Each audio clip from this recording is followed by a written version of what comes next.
G20 की ये पूरी कामयाबी 5 पॉइंट्स में समझाने वाले हैं।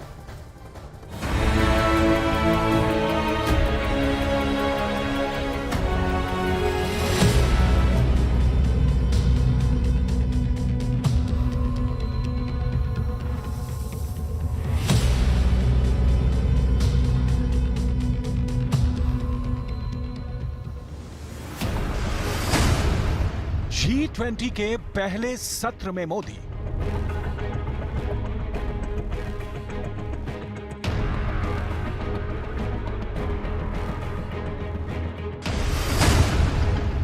G20 के दूसरे सत्र में मोदी।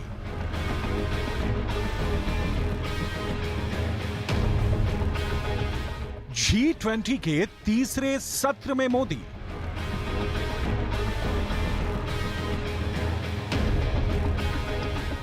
One man 3 show. हर शो में छाए सिर्फ मोदी ही मोदी। दिल्ली में ऐतिहासिक G20 भारत की कूटनीति का विश्व रूप है। इंडियन डिप्लोमेसी ने सफलता का जो शीर्ष बिंदु छुआ है वो दिल्ली की G20 है। पूरी दुनिया ने मोदी का ये वन मैन 3 शो देखा है। इंटरनेशनल न्यूज़पेपर्स भारत, मोदी और G20 की सुर्खियों से भरे हुए हैं। और भारत ने जिस अंदाज में खुद को एक पावरफुल नेशन की तरह पेश किया है, जिस तरह से अपने दुश्मनों को जवाब दिया है, वो काबिले तारीफ है। ना भूतो ना भविष्यति। इस G20 को दुनिया के इतिहास में ना सिर्फ याद किया जाएगा, बल्कि दुनिया के सबसे लोकप्रिय नेता के तौर पर प्रधानमंत्री मोदी की कूटनीतिक कामयाबी के तौर पर भी इस G20 समिट को दर्ज किया जाएगा। लेकिन आखिर क्यों पूरी दुनिया G20 समिट की सफलता से अभिभूत नजर आ रही है? आखिर कैसे पीएम नरेंद्र मोदी ने चीन की उस तिगड़म को पूरी तरीके से मात दे दिया, जिसे तैयार करने के लिए शी जिनपिंग और उनकी टीम ने काफी दिमाग लगाया था। एक तरफ शी जिनपिंग G20 में नहीं आए, लेकिन दूसरी तरफ शी जिनपिंग अरब देशों के नेताओं से मुलाकात करते रहे हैं और इन देशों के भी दौरे करते रहे हैं। चीन के राष्ट्रपति शी जिनपिंग अरब देशों को मिलाकर रूस और नॉर्थ कोरिया के साथ एक ध्रुव बनाना चाह रहे थे और अरब देशों को साथ जोड़कर अपनी अलग खिचड़ी पकाना चाह रहे थे, या यूं कहें कि अलग गुट बनाना चाह रहे थे। और इसी क्रम में शी जिनपिंग ने ईरान और सऊदी अरब की दोस्ती भी करवाने में अहम भूमिका निभाई थी। लेकिन शी जिनपिंग की ये सारी कूटनीतिक जद्दोजहद अब दम तोड़ रही है, क्योंकि भारत जो इंटरनेशनल कॉरिडोर बना रहा है वो सीधे दुबई से जाकर जुड़ रहा है। आखिर मोदी की डिप्लोमेसी ने ये कैसे किया, आपको आगे बताएंगे। साथ ही ये भी बताएंगे कि कच्चा तेल बेचने वाले देशों के संगठन ओपेक को काउंटर करने के लिए कैसे प्रधानमंत्री मोदी ने बायोफ्यूल्स अलायंस बनाने में भी महत्वपूर्ण योगदान दिया है। एक नहीं, कई महत्वपूर्ण फैसलों के लिए दिल्ली की इस कूटनीतिक विजय को जाना जाएगा। लेकिन सबसे पहले हम बात करेंगे यूक्रेन की, क्योंकि यूक्रेन युद्ध का मुद्दा लगातार G20 के घोषणा पत्र पर काला साया बना हुआ था। मोदी ने ऐसा कूटनीतिक गेम खेला कि ज़ेलेंस्की भी खुश हैं, पुतिन भी खुश हैं और बाइडेन भी खुश हैं।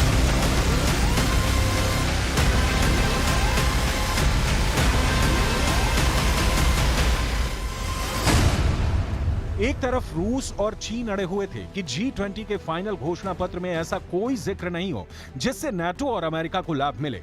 दूसरी तरफ अमेरिका और नाटो के देश चाहते थे कि यूक्रेन युद्ध पर रूस की निंदा हो।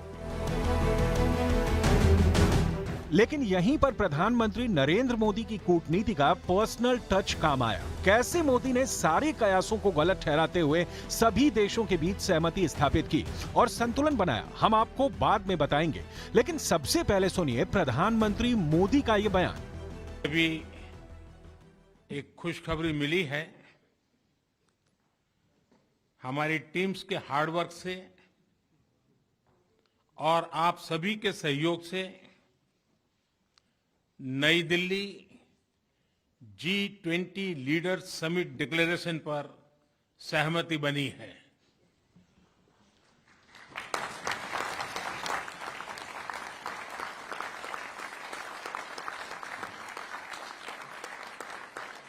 मेरा प्रस्ताव है कि इस लीडर्स डिक्लेरेशन को भी एडप्ट किया जाए।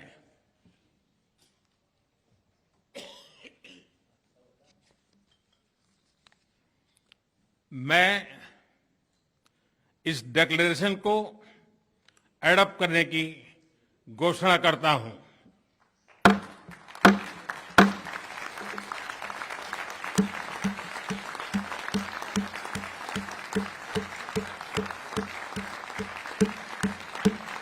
शुक्रवार की देर रात तक दूर दूर तक आसार नहीं थे कि नई दिल्ली घोषणा पत्र पर आम सहमति बन जाएगी, लेकिन भारत की कूटनीतिक कवायद रंग लाई और एक दिन पहले तक असंभव सी दिख रही आम सहमति में बदल गई। शनिवार को शिखर सम्मेलन के पहले दिन प्रधानमंत्री नरेंद्र मोदी ने ये घोषणा कर दी कि G20 नेताओं के घोषणा पत्र को सर्वसम्मति से अपना लिया गया है। उनकी इस घोषणा से दुनिया हैरान हो गई, क्योंकि रूस, चीन और पश्चिमी देशों ने संकेत दिया था कि वो यूक्रेन संकट पर अपने अपने रुख से पीछे नहीं हटेंगे। लेकिन ये कैसे हुआ, इसके पीछे की इनसाइड स्टोरी बहुत दिलचस्प है। ये तो आपको आगे बताएंगे ही, लेकिन सबसे पहले ये देखिए कि मोदी ने ऐसा क्या किया जिससे पुतिन बहुत खुश होंगे। दरअसल G20 के बाली लीडर्स डिक्लेरेशन में कहा गया था कि G20 यूक्रेन के खिलाफ रूस की आक्रामकता की कड़े शब्दों में निंदा करता है और यूक्रेन के क्षेत्र से उसकी पूर्ण और बिना शर्त वापसी की मांग करता है। इसमें यह भी लिखा गया था कि ज्यादातर सदस्यों ने यूक्रेन में युद्ध की कड़ी निंदा की। लेकिन दिल्ली डिक्लेरेशन में फर्क यह था कि इसमें कहीं भी रूस ने यूक्रेन पर आक्रमण किया, यह वाक्य इस्तेमाल नहीं हुआ। इस तरह भारत के कूटनीतिज्ञों ने पहले ही रूस को आसानी से साध लिया, लेकिन अब अमेरिका और नाटो के उन देशों को सहमत करना जरूरी था जो G20 का हिस्सा थे। 3 से 6 सितंबर को हरियाणा में G20 देशों की शेरपा मीट हुई थी। इस बैठक में सदस्य देशों की शेरपाओं के बीच यूक्रेन युद्ध को लेकर कई सारे मतभेद सामने आए थे, जिसके बाद भारतीय अधिकारियों ने दिल्ली लौटकर यूक्रेन युद्ध पर एक पैराग्राफ तैयार किया गया, जिस पर सभी सदस्य देशों की राय ली गई थी। विदेश मंत्री जयशंकर और भारत के डिप्लोमेट्स की तरफ से यह दलील दी गई कि यूक्रेन युद्ध को सिर्फ एक मुद्दे के रूप में नहीं देखना चाहिए, क्योंकि इसके कारण और महत्वपूर्ण मुद्दों पर भी सहमति नहीं बन पा रही है। लेकिन नाटो के देश इस बात को आसानी से मानने के लिए तैयार नहीं थे। America, Britain, Germany, Italy, Japan और स्पेन के प्रतिनिधियों की तरफ से एक स्वर में यूक्रेन पर हमला करने का आरोप रूस पर लगाया गया था और अन्न और ऊर्जा उत्पादन की कमी के लिए रूस को जिम्मेदार ठहराया जा रहा था। ब्रिटेन के प्रधानमंत्री ऋषि सुनक की तरफ से यह कहा गया कि यूक्रेन को न्याय दिलवाना G20 के लिए सबसे बड़ी जिम्मेदारी है। जो बाइडेन ने यह दलील दी कि रूस ने अस्पतालों, मैदानों, गोदामों पर बमबारी की है और रूस यूक्रेन युद्ध आज ही खत्म होना चाहिए। जापान के प्रधानमंत्री किशिदा की तरफ से कहा गया कि रूस का परमाणु हमले की धमकी देना गलत है। सूत्रों के मुताबिक जब भारत को ऐसा लगा कि बात नहीं बन पा रही है, तो प्रधानमंत्री नरेंद्र मोदी के निर्देश पर टीम भारत के अधिकारियों ने बाकी देशों को समझाना शुरू किया कि G20 एक इकोनॉमिक फोरम है, न कि यूक्रेन जैसा युद्ध सुलझाने का मंच।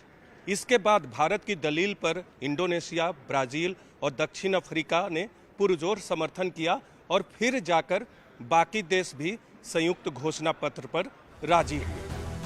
मोदी ने शनिवार को कई बार जटिल मुद्दों को सुलझाने के लिए अन्य देशों के नेताओं से अपने व्यक्तिगत रिश्तों का भी इस्तेमाल किया, जिसके कारण सहमति बन गई। यूक्रेन युद्ध को लेकर जिस तरह लगातार परमाणु हमले की धमकियां दी जा रही थीं, ये भी G20 में एक बड़ा मुद्दा बन गया था, लेकिन भारत ने इस मुद्दे पर सभी देशों को एकमत किया। घोषणा पत्र में कहा गया कि परमाणु हथियारों के इस्तेमाल की धमकी देना अस्वीकार्य है। इस घोषणा पत्र में यूक्रेन के पूरे पैराग्राफ का आधार बना प्रधानमंत्री मोदी का वो बयान जो उन्होंने सितंबर 2022 में दिया था। साल 2022 में प्रधानमंत्री नरेंद्र मोदी ने SCO समिट के बाद रूस के राष्ट्रपति व्लादिमीर पुतिन से मुलाकात की थी और यूक्रेन संघर्ष को लेकर कहा था कि आज का युग युद्ध का नहीं है। आज का युग युद्ध का है नहीं, और हमने फोन पर भी कई बार आपसे इस विषय में बात की है कि डेमोक्रेसी और डिप्लोमेसी और डायलॉग, ये सारी बातें ऐसी हैं कि जो दुनिया को एक स्पर्श करती है। आने वाले दिनों में शांति के रास्ते पर हम कैसे बढ़ सके, उसके विषय में जरूर आज हमें चर्चा करने का मौका मिलेगा।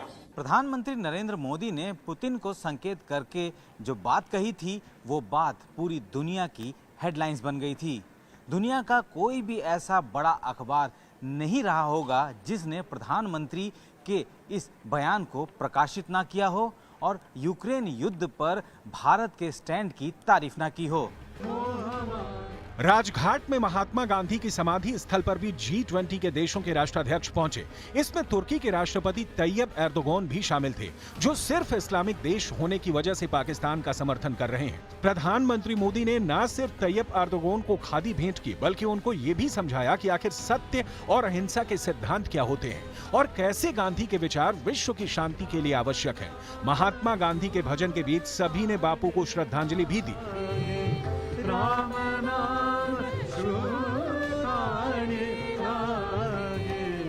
ऊर्जा पर कच्चे तेल के माध्यम से मौजूद अरब देशों का वर्चस्व तोड़ने के लिए भी मोदी और बाइडेन ने एक बड़ी पहल की है। प्रधानमंत्री नरेंद्र मोदी ने वैश्विक जैव ईंधन गठबंधन की शुरुआत की घोषणा की। अब तक कुल 19 देश और 12 अंतर्राष्ट्रीय संगठन गठबंधन में शामिल होने के लिए सहमत हुए हैं, जिनमें G20 के सदस्य और गैर सदस्य देश दोनों शामिल हैं। भारत, ब्राजील और अमेरिका गठबंधन के संस्थापक सदस्य हैं। प्रधानमंत्री ने G20 शिखर सम्मेलन के पहले सत्र को संबोधित करते हुए कहा, आज समय की मांग है कि ईंधन के क्षेत्र में सभी देश मिलकर काम करें। मेरे मित्र राष्ट्रपति बाइडेन के साथ इस इवेंट को को-चेयर करते हुए मुझे हार्दिक खुशी हो रही है। आज हम सब ने एक महत्वपूर्ण और ऐतिहासिक समझौता संपन्न होते हुए देखा है। आने वाले समय में यह भारत, पश्चिम एशिया और यूरोप के बीच इकोनॉमिक इंटीग्रेशन का प्रभावी माध्यम होगा। यह पूरे विश्व में कनेक्टिविटी और विकास को सस्टेनेबल दिशा प्रदान करेगा। लेकिन अरब देशों को बायोफ्यूल अलायंस से चुनौती मिल रही है और इसीलिए सऊदी अरब इस अलायंस का सदस्य बनने के लिए तैयार नहीं हुआ है। तेल उत्पादन करने वाला रूस भी इस अलायंस का सदस्य नहीं बना है। G20 के आखिरी दिन प्रधानमंत्री नरेंद्र मोदी ने G20 की अध्यक्षता ब्राजील के राष्ट्रपति लूला डा सिल्वा को सौंपी और समिट का समापन किया। मोदी ने कहा कि दुनिया बदल रही है और इसीलिए अब दुनिया के संस्थानों को भी बदलने की जरूरत है। सुरक्षा परिषद में अभी तक उतने ही सदस्य हैं जितने इसकी स्थापना के वक्त थे और अब इसमें स्थायी देशों की संख्या बढ़ाने की जरूरत है। अब अगले साल G20 समिट ब्राजील में होगा। पीएम मोदी ने इसके लिए लूला डा सिल्वा को बधाई भी दी। मैं ब्राजील के राष्ट्रपति और मेरे मित्र लूला डी सिल्वा को हार्दिक शुभकामनाएं देता हूं और मैं उनको प्रेसिडेंसी का गेवल सौंपता हूं। कुल मिलाकर G20 समिट को न सिर्फ मोदी की कूटनीतिक विजय बल्कि भारत की भव्यता और दिव्यता के लिए सदियों तक याद किया जाएगा।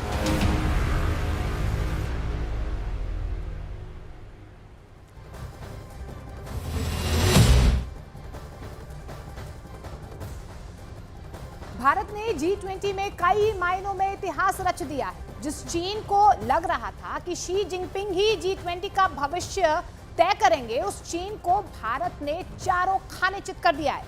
एशिया से अफ्रीका तक, अफ्रीका से यूरोप तक भारत ने चीन को चारों तरफ से घेर लिया है। अमेरिका, अरब देश और यूरोपियन यूनियन ने प्रधानमंत्री नरेंद्र मोदी को वो कमान सौंप दी है जिसने भारत को सुपर पावर बना दिया।